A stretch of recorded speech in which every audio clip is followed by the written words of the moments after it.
মেয়ে জামাইয়ে বাড়িতে এসেছে দেখে মেহেরও রমরা বাবা তাজউদ্দিন বেশ খুশি। কিন্তু ছোট মেয়ে মেহেরের জন্য একটু পেরেশানিতে ভুগছেন তিনি। এমনিতেও আচমকা মেয়েটার বিয়ে দেওয়া হয়েছে, তার উপর আবার যে ছেলেটার সঙ্গে বিয়ে দেওয়া হয়েছে সেই ছেলে শ্বশুর বাড়িতে আসলো না। মেয়েটাকে মনে হয় একটা বেয়াদব ছেলের গলায় ঝুলিয়ে রয়েছে। এই ভেবে ভেতরে বেশ খারাপ করেছে তাজউদ্দিনের। ওদিকে সবাই বাইরে বসে আড্ডা দিয়েছে। বাবা তাজউদ্দিন সকাল সকাল ঘুম থেকে উঠে বাজার করে নিয়ে এসেছে। মেহেরের মা আফসা সুলতানা ও বাবলি রান্নাঘরে ব্যস্ত রান্না করতে। নির্জন ও ছোট শালা তারিফ ফোনে লুডো খেলতে ব্যস্ত। রমসা ও মেহের তাদের ঘরে কি যেন করছে। বাবলির স্বামী কামিল তার বাচ্চা মেয়েদের ঘুম পাড়াতে বেশ ব্যস্ত। সারাদিন মেয়েটার কান্না করেছে, বাবলিকে একটু শান্তিতে থাকতে পর্যন্ত দেয়নি। এই নিয়ে বাবলি তার স্বামী করিমের উপর বেজায় চটে গেছে। বাচ্চাটাকে দিয়ে মামির পাশে গিয়ে হাত বাটোয়ারি করতে ব্যস্ত সে। আফসা সুলতানা অবশ্যই অনেকবার বলেছিলেন তার দরকার নেই রান্নাঘরে আসার, বাচ্চাকে আগে থামাও, কিন্তু সে এই কথা কান দিল না। ওদিকে করিম চাচা মেয়েটাকে নিয়ে পায়চারি করে চলেছেন। ছেলের সোফায় তারিফ ও নির্জন লুডো খেলতে খেলতে মাঝে মধ্যে একটু করে চিৎকার ও চেঁচামেচি করছে। তা শুনে একটু পর পর আবার কান্না জুড়ে দিয়েছে টয়া।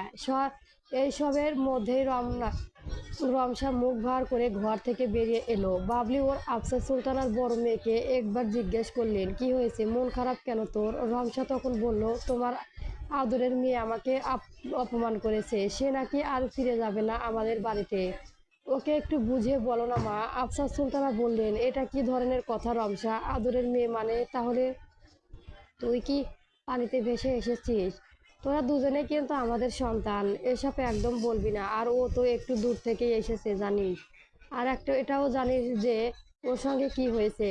সবকিছু মেনে নিতে একটু সময় কিন্তু লাগবেই। ওকে একটু সময় দেওয়া উচিত আমাদের। ও যেমন থাকতে চাইছে থাকতে দে, আমি পরে ওর সঙ্গে কথা বলে নেব। পাশের সোফায় বসে থাকা তারিফ কথার মাঝখানে বলে উঠলো, আরে তোমরা দুজন এই বাড়ির মেয়ে তো এখন আর নয়। এখন তোমাদের বিয়ে হয়েছে, শ্বশুর বাড়ি গিয়ে থাকবে। এখন এই বাড়িতে তো আমাদের ছোট ভাই তারিফ মানে আমরা। আমার কথাটুকু বলেই মুচকি মেরে হেসে দিল সে। এটা দেখে রমসা আরও একটু উঠলো। সে তারিফের কান টেনে দিয়ে রান্নাঘরের দিকে মাকে সাহায্য করতে গেল। আর সেখানে গিয়ে মাকে জড়িয়ে ধরে নিচু কণ্ঠে বলল, আমার জন্য আমার ছোট বোনের আমি ক্ষতি করে দিলাম তাই না মা? ও এখনো আমার উপর খুব অভিমান করে আছে। মা, তুমি একটু ওকে বুঝিয়ে বলো না। আমাকে হয়তো ও মাফ করতে পারছে না। ওর সঙ্গে হয়তো আমি খুব খারাপ কিছু করে ফেললাম।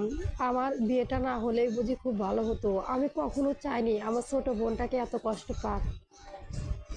আফসানা সুলতানা মেয়ের মাথায় আদরে বুলিয়ে দিতে বললেন, সবকিছু ঠিক হয়ে যাবে, এসব নিয়ে ভেবো না। আল্লাহ সবকিছু স্বাভাবিক করে দেবে ইনশাল্লাহ। রমসার চোখে কোণে জমে থাকা পানিটুকু মুছে ফেললো। বলল, তাহলে মা, আমি মশলাগুলো বেটে দেই, তাড়াতাড়ি হয়ে যাবে রান্নার সবকিছুই। আফসা সুলতানা মেয়ের মুখে তাকিয়ে রইল। রমসার মায়ের দিকে থেকে চোখ সরিয়ে নিয়ে কাজে মনোযোগী হয়ে উঠল। বাড়িতে ফিরে যখন দেখলো যে মেহের নেই, তখন নিশা বেশ রেগে গেল। তাকে না বলে এই মেয়ে কি করে যেতে পারলো? তার উপর আবার নির্জল ফোন দিয়ে দাঁত গেলে বলল, নিজের বউকে এসে শ্বশুর বাড়ি থেকে নিয়ে যাও।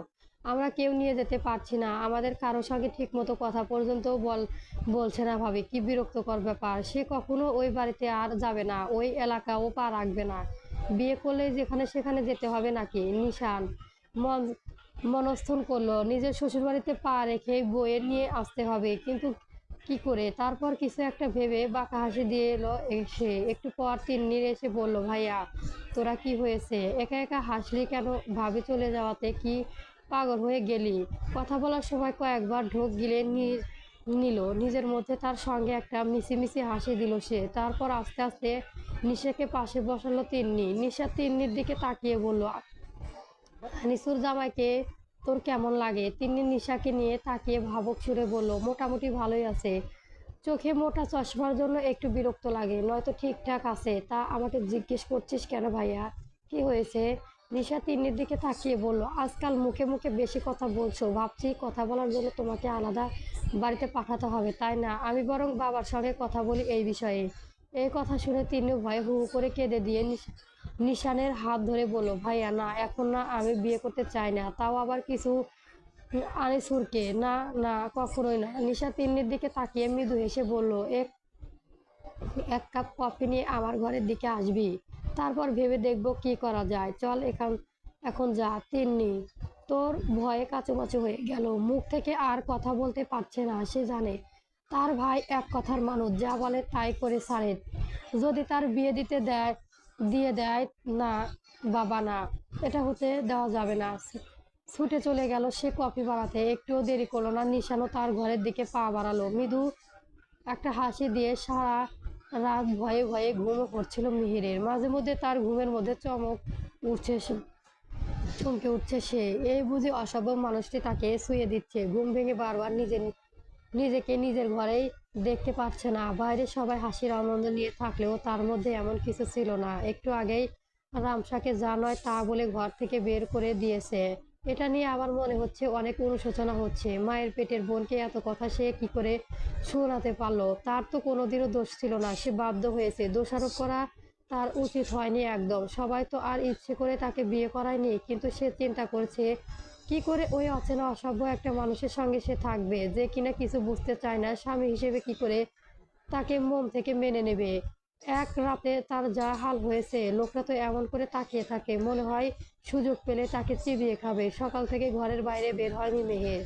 মাথা মুড়ি দিয়ে শুয়ে আছে। যে যাই বলুক, সে আর যেতেই পারবে না। একদিন যা হাল হয়েছে, তার বিয়ে সংসারের স্বাদ মিটে গেছে, তা বাদে কাল আবার তাকে ভার্সিটিতে যেতে হবে। অনেক দিন তো হলো ছুটি আর নাই। এই সব ভাবতে কেউই দরজায় এসে টোকা মারলো। মেহের তা দেখে